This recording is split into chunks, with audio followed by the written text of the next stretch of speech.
Привет! Вы на канале «Пройдемся по Канаде». И сегодня мы пройдемся по Сент-Джонс, что в провинции Ньюфаундленд и Лабрадор. На самом деле, сегодня мы только на острове Ньюфаундленд. По-русски, конечно, правильно Ньюфаундленд. Но в настоящее время в Канаде название провинции произносится как Ньюфаундленд. Предлагаю послушать, как говорят местные. Can't split you up with Ducky? Not much. Why? Where you at? Oh, not much nose can't go, but the way I'm going wicked wild. How's your father? How's your mother? They're alright, bye. How's yours? Deadly wicked altogether. That's good? No, best kind. Если вы всю жизнь учили английский в школе и ничего не поняли, не расстраивайтесь, это местный говор такой. Остров объявлен английским более 400 лет назад, в 1583 году. И язык – это смесь этого старого английского и ирландского с примесью французских и индейских слов. Местные часто говорят прилетающим туристам: добро пожаловать на скалу. Скала в широком смысле. Так называют весь остров Ньюфаундленд. И надо отметить, это весьма большая скала. По площади больше Ирландии или Исландии. Остров расположен на самом востоке североамериканского континента, а самый большой город и столица провинции на самом востоке острова. Часовая зона уникальна. Они на 1,5 часа отличаются от Торонто, или на полчаса от атлантического времени, то есть на полчаса ближе к Европе, чем все восточное побережье Америки. Скала так скала, давайте по ней походим, погуляем. Географическое положение определило историю острова. Первые европейцы на территории острова – это викинги, жившие здесь 1000 лет назад, но покинувшие остров. Всего через 5 лет после Колумба Кабот, мореплаватель, доплыл до острова и называл его Ньюфаундленд – Новая Земля. С тех пор остров – это ключ к освоению Канады. Корабли, потрепанные штормами и ветрами Северной Атлантики, требовали ремонта и снаряжения для продолжения плавания. Незамерзающие порты Ньюфаундленда предоставляли такую возможность. Плюс, с первых же лет открытия острова были обнаружены невероятные рыбные запасы, что стало основой экономики острова. Рыбацкие деревни вырастали до городов, и после промышленной революции в 19 веке порт Сент-Джонса был весьма оживленным местом. И все-таки холодно, и при этом еще и ветрено. Поедете сюда, одевайтесь теплее, даже в июне. На деревьях еще только закладываются цветы и листочки. И первые цветочки, как всегда, одуванчики. Ньюфаундленд – остров Северной Атлантики, и климат относится к влажному континентальному, с холодным летом и мягкой зимой с обилием снега, который либо смывает последующим дождем, либо сдувает ветром. Чашечка какао очень в тему, тут оно вкусное. Мы на сигнальном холме. Ближайшая достопримечательность – батарея с большими старинными орудиями. Они прикрывали вход в порт. Но с моря город никто и не пробовал штурмовать, и когда Сент-Джонс переходил от англичан к французам и обратно, то город захватывали с суши.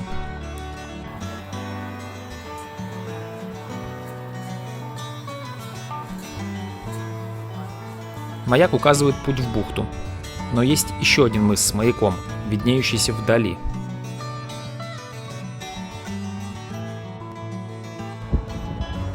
Обратите внимание вот на эту точку. Это самая восточная точка Северной Америки. Если повезет, мы туда доедем.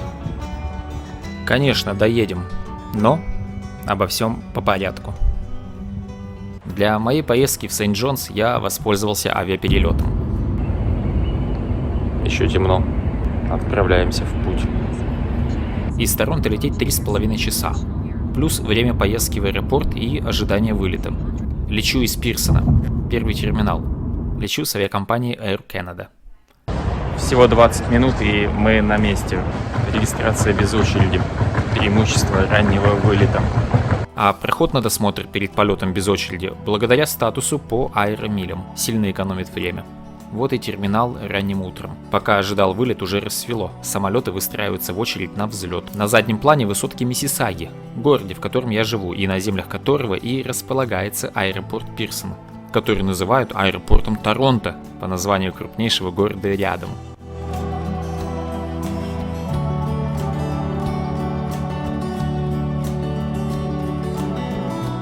Поснимать с воздуха сегодня не удалось. Лесные пожары не утихают. Все еще очень много дыма, хотя и горит за 1000 километров. Но до Торонто доносит, видимости почти нет. В этом перелете повезло, сработал апгрейд, лечу бизнес-классом, завтрак включен. 3,5 часа в воздухе, и вы в Ньюфаундленде. Аэропорт здесь небольшой. Яркими постерами на колоннах рекламируют, что делать в этих местах. Первое, конечно, уникальная природа. Напоминание о культуре индейцев. Ну и, конечно, туры по наблюдению за китами. Зимние развлечения, но зимой я только сугробы застал.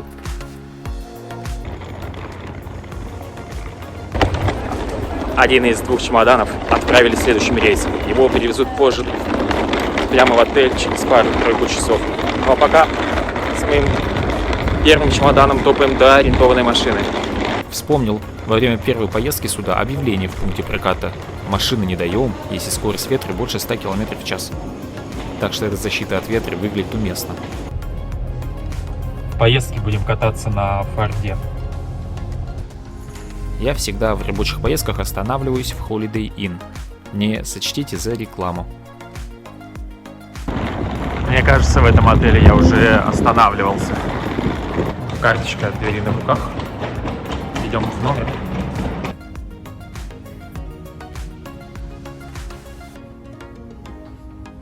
Ничего особенного. Стандартный номер сьют.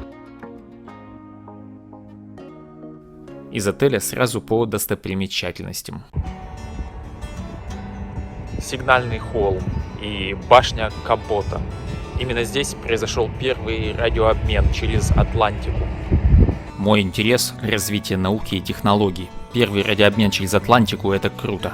Башне более 100 лет. Никакой доступной среды. Деревянные лестницы повсюду. Вот и инженер Маркони, герой радио. Расстояние до Англии всего 3500 километров. Маркони использовал воздушного змея для антенны, так как столбы ломало штормами.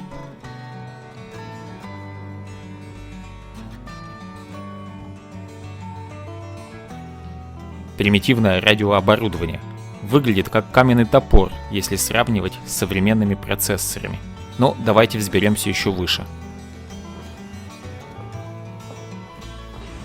Очень узкая лестница. Как бы не навернуться. Наверху комната с обзорными окнами.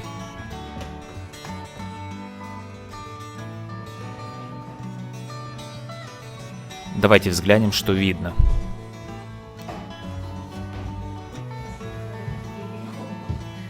Океан и катер, идущий в порт города Сент-Джонс. Можно выйти на балкон.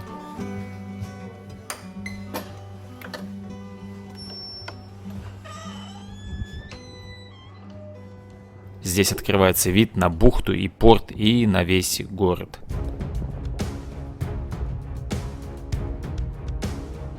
Население Сент-Джонса около 100 тысяч человек. Еще столько же живет в окрестностях, что делает эту городскую агломерацию 20-й по численности во всей Канаде. И, как говорят местные, первый в числе самых любимых. Маркетологи от туризма заявляют, что это самое старое поселение во всей Северной Америке, но здесь есть доля лукавства. Первые поселения были рыбацкие поселки, и они действовали только в сезон рыбалки. Никто не жил здесь постоянно, вплоть до начала 17 века. А первый английский губернатор заселился на постоянку вообще только в 18 веке. Еще короче история ярких домов, которые стали визитной карточкой города. Улицы города раскрасили в 60-70-х годах 20 века, то есть всего-то 50 лет назад. Давайте откроем с вами секрет имени Сигнального холма. Видите эти флагштоки? На них вывешивали флаги. В комнате хранятся десятки флагов. Каждый обозначает купеческий дом, чей товар доставлялся в трюмах кораблей. Купцы получали сигнал о прибытии заранее по вывешенному флагу. Такая вот старинная СМС-ка. Приплывайте ко мне в гости, я вам флагом помашу. Кроме батареи и башни, на Сигнальном холме есть тропы. Но погода сегодня не располагает к прогулкам. Слишком ветрено. Лучше я прыгну в машину и прокачусь по улицам города. Главные улицы города проходят вдоль порта. Круизные лайнеры будут здесь в августе и сентябре. В основном же порт работает на перевозку грузов, обслуживание рыбацких судов и судов для добычи нефти на шельфе. Сильные позиции и в материальной базе для исследования Северной Атлантики. Так, например, печально знаменитый батискаф «Титан», сплющенный с туристами при погружении к Титанику, стартовал из этого порта. Мы по петляющим улочкам спускаемся вниз с Сигнального холма к водам бухты. Скорость невысокая, здесь негде разогнаться. А зимой вообще страшно ездить под таким уклоном, да в гололедицу. Местный стиль вождения очень спокойный. Меня никто не подрезал, никто не гудел за все время пребывания на острове. Синее здание – это портовая администрация. Сегодня выходной, все закрыто. К воде здесь не пройти. Можно только через забор посмотреть. За зданием порта спряталось памятное место, к нему мы сейчас и направляемся. Терри Фокс, самый знаменитый канадец. Именно здесь он начал свой марафон. Марафон не был завершен. Терри погиб от рецидива рака, прервав свой супермарафон на полпути, но цели марафона были выполнены. 24 миллиона долларов по одному на каждого жителя Канады были собраны в фонд борьбы с раком. Фонд действует и по сей день, уже более 40 лет, и собрал за эти годы суммы, приближающиеся к $1 миллиард. В Сент-Джонсе был старт марафона, так как это самая восточная точка Канады, так называемый нулевой километр. Дорога вдоль порта скучна, не для прогулок. Воспользуюсь моментом и вкратце обрисую историю острова. С начала 16 века остров жил добычей трески. С этого быстро не разбогатеешь, тем более до начала 19 века шли бесконечные войны между Англией и Францией. В 19 веке, когда шла техническая революция, изобретение пароходов оставило Ньюфаундленд в стороне от торговых путей. Теперь пароходы доплывали напрямую из Англии в США. Также в середине 19 века урожай картофеля полностью погибал от грибкового заболевания в течение нескольких лет, как и в Ирландии. На острове Ньюфаундленд был голод. В конце 19 века пожар уничтожил почти все строения в центре, десятки тысяч человек остались без домов. А в начале 20 века на Первую мировую войну забрали каждого 10-го мужчину. Великая депрессия в США в 30-е обрушила спрос на треску, и на остров снова вернулся голод. Географическое положение острова оказалось востребованным во время Второй мировой войны для морских и авиабаз. И тут разместились канадские и американские военные базы. И поглядев на сытые лица военнослужащих, Ньюфаундленд в 1949 году присоединился к Канаде в качестве 10-й провинции. В 90-х годах в Атлантике из-за перевылова закончилась треска, ввели полный запрет на вылов. Повезло, что нашли нефть на острове, и теперь это почти четверть всей экономики острова. Поправив свитер и замотавшись в плащ, самое время поговорить про климат Ньюфаундленда. Средняя температура самого теплого месяца августа – плюс 16 градусов, а самого холодного февраля – минус 5. Но пусть средние цифры температур вас не обманывают. Городу принадлежат несколько сомнительных рекордов. Сент-Джонс – самый туманный город Канады – 124 дня в году. При этом и самый ветреный – 47 дней в году, сильный ветер, а так в среднем 20 км в час. Снега сыплет более 3 метров за зиму, а в 2020 году случился рекордный снегопад. За сутки 76 сантиметров снега, вызывали армию и откапывали город 8 дней. Вот этому месту принадлежит рекорд по числу баров на квадратный метр. You bully boys of Liverpool, and I'll have you all beware. If you go on them packet ships, no dungaree jackets wear. And have a big monkey jacket all ready for the stand. For there blows some cold nor'westers on the banks of Newfoundland. We'll scrape her and we'll scrub her with holy stone and sand. For there blows some cold nor'westers on the banks of Newfoundland. Что ж, пожалуй, зайду. Есть тут один бар неподалеку.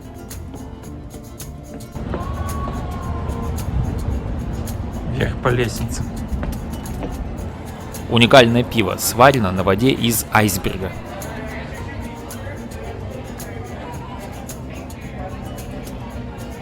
Самые популярные Chips and Fish в Сент-Джонсе. Правильно, конечно, fish and chips. Тут было правильно. Рыбы больше, чем картошки. А вот вкус айсберга не прочувствовал. Не смог уловить особенностей. Продолжим нашу прогулку по центральным улицам.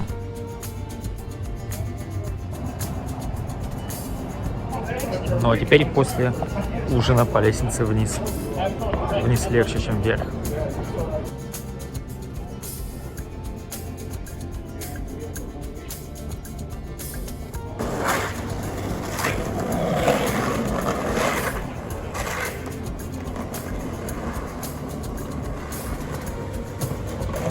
Сегодня я ограничился пивом. А так, в барах Ньюфаундленда популярен обряд посвящения в ньюфаундлендцев. Для этого надо поцеловать в губы треску, выпить рюмочку скрича, местного дешевого рома, и на вопрос, чувствуешь ли себя ньюфаундлендцем, выкрикнуть заветную фразу.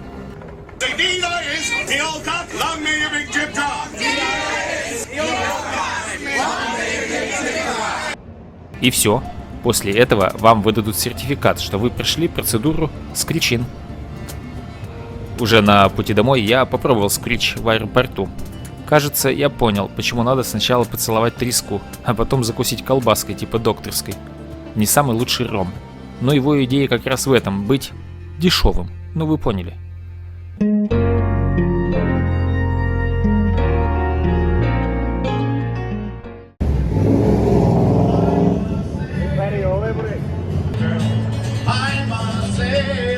Смеркается. Скоро будем снимать огоньки ночного города.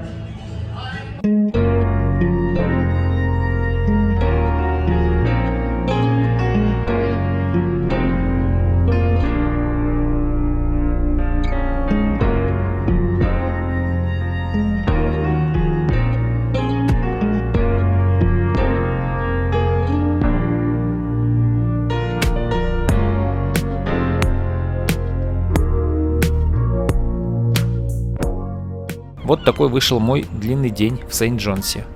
А теперь в отель. Отсыпаться перед поездкой на самую восточную точку Северной Америки.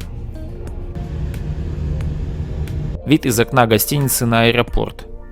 Чемодан, который вылетел следующим рейсом, доставили в гостиницу. Все в порядке. Я решил встретить рассвет на самой восточной точке. Сегодня 21 июня, один из самых длинных дней, а значит и самый ранний рассвет, в 5 утра. Огни города засвечивают горизонт, а в океане видны огни кораблей, уходящих в рейс. Небо черное, кажется, что ночь, но с точки зрения астрономии это сумерки. 21 июня, абсолютно темной ночи на этой широте нет. Солнце менее 18 градусов за горизонтом. Не то чтобы полярный день, но я бы назвал полярные сумерки. Свет фар от соседних машин. Я поставил ускорение съемки, и сейчас мы вместе встретим рассвет. Самые первые на всем североамериканском континенте.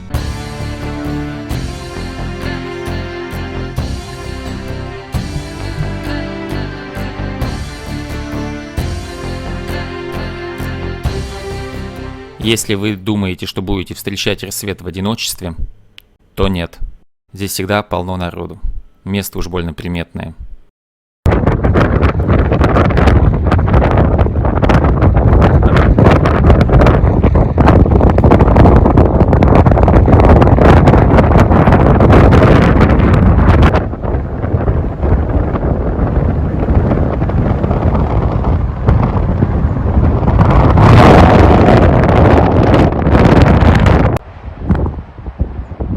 Всем привет с самой восточной точки Канады.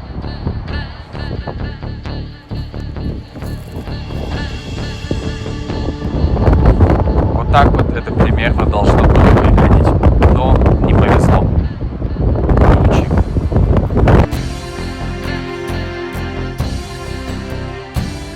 Тропа от самой восточной точки ведет наверх, к маяку. Привет, спасибо Полине за перчатки, за шапочку и за свитерочек. На самом деле я надел тельняшку, свитер, жилетку и куртку, и все равно ветер передувает насквозь.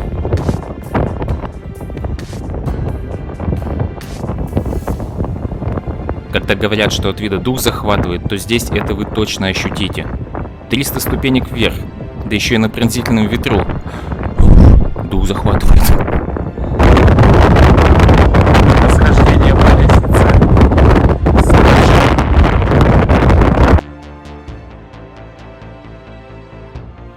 К системе морской навигации относятся и маяки. В этом маяке линза с шотландского маяка. Концепция повторного использования БУ из 1836 года. Вспоминается капитан Кук. Перед своим первым кругосветным путешествием он как раз обплыл и нанес на карту остров Ньюфаундленд и берег Лабрадора. А перед третьим, печально завершившимся для него кругосветным путешествием, он картографировал западные берега Канады у острова Ванкувер. Северная Атлантика сурова. Давайте пройдемся в небольшую обзорную экскурсию, пока я совсем не замерз. Второй маяк действующий. Внизу парковка. Кстати, бесплатная, что по нынешним временам редкость. К береговой линии можно спуститься по деревянному настилу, но будьте осторожны, не свалитесь с камней в воду. Едем назад.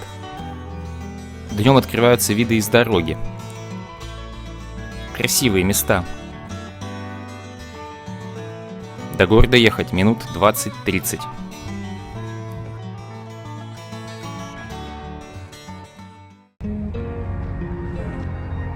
Помните вчерашних собачек? А вот так сегодня выглядит это же место, но в тумане. Местные говорят, что здесь существует правило RFG – Rain, Fog, Drizzling.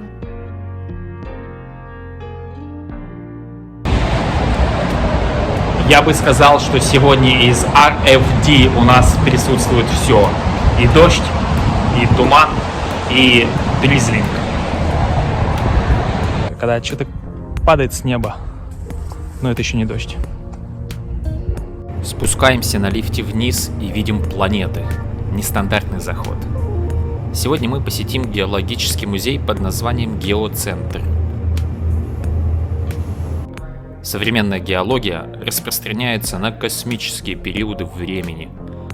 Но из всех планет Солнечной системы сегодня все будет о Земле и немножко о ее обитателях. Стена музея. Просто музей вырублен в скале. Помните, я говорил, что местные приветствуют. Добро пожаловать на скалу. Сегодня мы взглянем на скалу с точки зрения науки. Зоологическую часть я пропущу.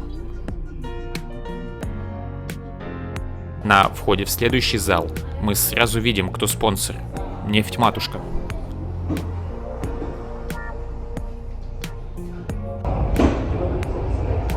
Мы здесь. Благодаря этой банке здесь всегда много рыбы. Было много рыбы, но всю выловили. Теперь нефть нашли. Скоро всю выкачают. Добычу нефти ведут с платформ и с нефтедобывающих судов. Все это далеко от берега. Светящиеся точки на карте. Добраться можно только вертолетом. А вот и костюм для перелета. В этом костюме у вас есть хоть какой-то шанс выжить в холодных водах Северной Атлантики. Не то, что у некоторых. Титаник, кстати, тоже в этих водах затонул. Но перейдем от вод к твердям. В этом музее вы узнаете все о базальтах и риолитах, гранитах и прочих глыб. Мне как химику больше интересны кристаллы. Там хоть химическая формула точная есть.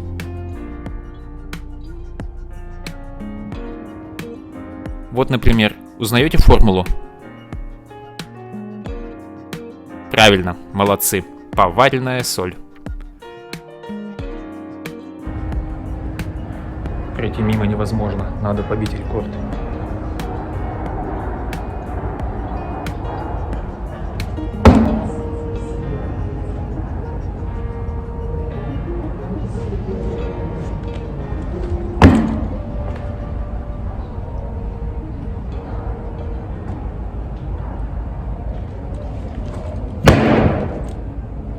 Слоны какие-то сегодня до меня прыгали. Далее отпечатки древних. Здесь, в Ньюфаундленде, одни из самых древних скал. Миллиарды лет. Этим отпечаткам полмиллиарда. Есть и раскопки древних людей. 8500 лет. Мы откапываем древних в пещерах. Нас же откопают на кухне.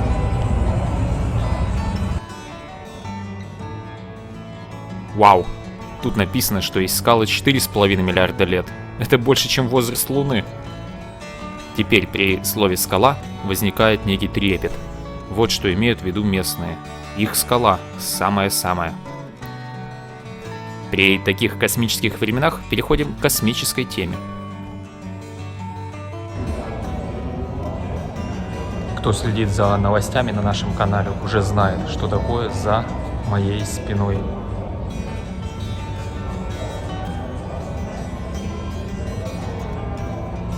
Canadarm. Я думал, она одна на станции, но на этом макете видно, что Canadarm присутствует как минимум в 2 копиях на МКС.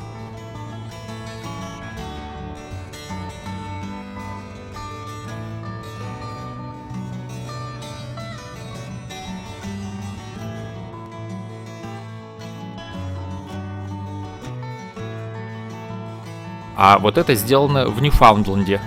Специальный космический реактор. Можно сварить пельмешки в невесомости, так, чтобы они не касались стенок кастрюльки.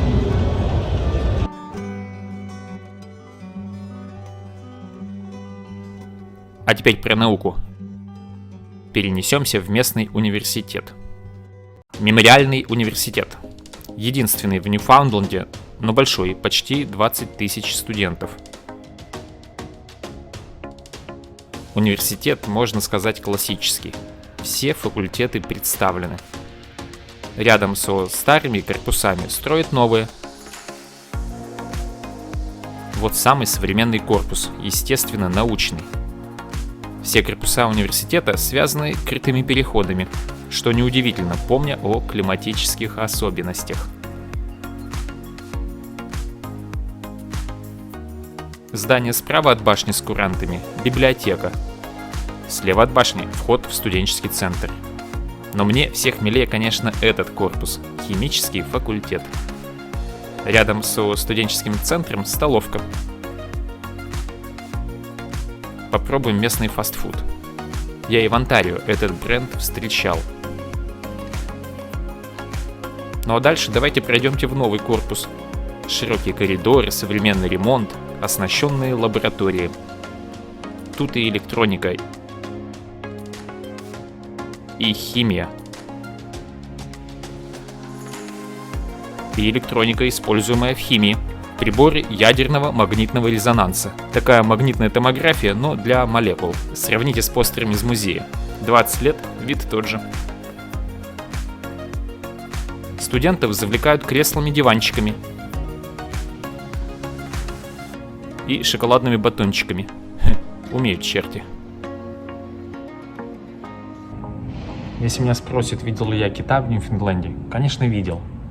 Но есть нюанс.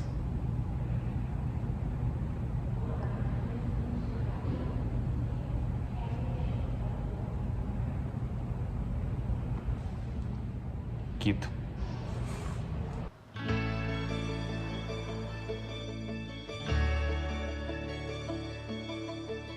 Неожиданно в последний день поездки вышло солнце. Те же виды, но насколько прекраснее. Говорят, студентам отменяют занятия, чтобы могли на солнышко посмотреть. Поедем и мы гулять под солнышком. Не только кита увидел, еще и айсберги плавают в океане. Не знаю, видно или нет, но в море, а точнее в океане, плавает айсберг. Даже ехать куда-то специально не пришлось. Айсберг виден с сигнального холма.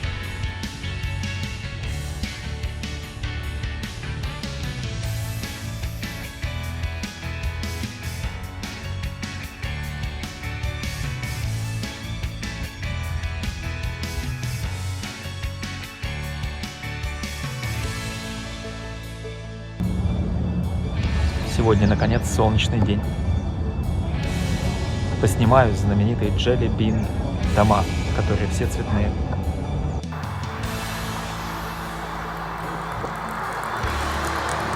Вот они, знаменитые цветные улицы.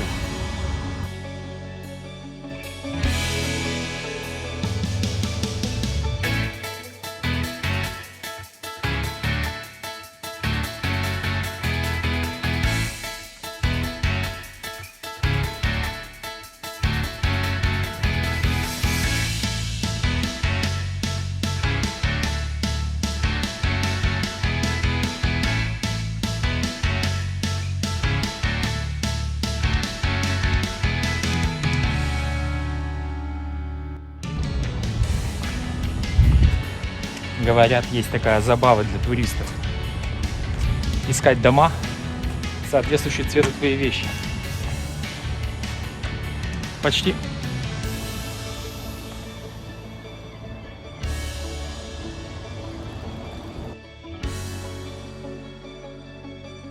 Есть еще одна смотровая площадка на другом берегу бухты. С нее видно, что цветные дома — это не просто одна улица в центре для туристов, а массовое явление, и дома разбросаны по всему центру города. Также в центре полно исторических зданий. Неплохая такая концентрация таких зданий для города с населением в 100 тысяч.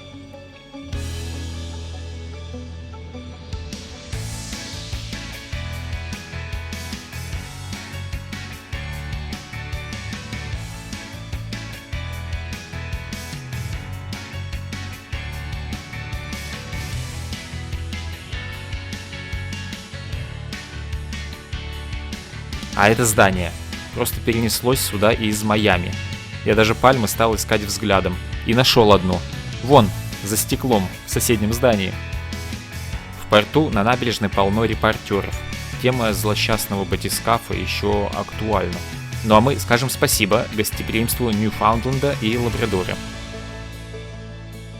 Восхитимся его жителям, вцепившимся, выжившим и процветающим на скале.